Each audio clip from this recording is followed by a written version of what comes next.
Axentes especiais da Policía Nacional e da Armada Española interceptaron 4.000 kilos de cocaína nun cargueiro que navegaba fronte ás Illas Canarias e tiña como destino o Porto de Vigo. A DEA norteamericana alertara a comezos de outubro deste envío dende Panamá.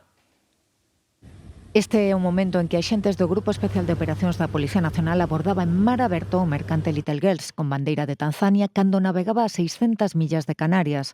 No seu interior, nas bodegas do barco, 4.000 kilos de cocaína, unha cantidade que informouse hoxe mesmo en rolda de prensa desde Canarias, acada no mercado cantidades moi elevadas. Se distribuyera en pureza sería unos 240 millones de euros, pero cortada en el mercado estamos hablando de más de 1.000 millones de euros.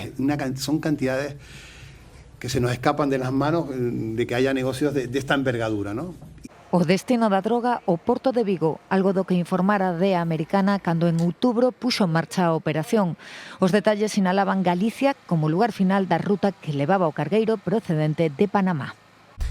Un mercante con destino Vigo.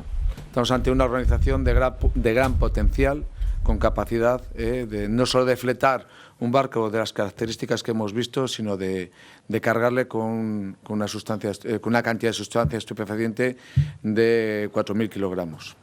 Una parte de la investigación culmina con la intervención de la droga, pero ahora estamos iniciando la segunda parte, es decir, la identificación total y la detención de los miembros de la organización en tierra. Polo momento son 9 os detidos, toda a tripulación, entre os que están o cociñeiro e o capitán.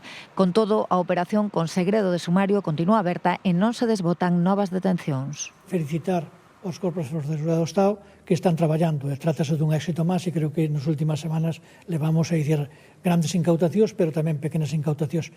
Como digo, sempre estáse traballando a reo para frenar a chegada de drogas a España. En colaboración coa DEA e a Armada Española, esta operación da Policía Nacional é unha das máis grandes dos últimos anos contra o tráfico de drogas.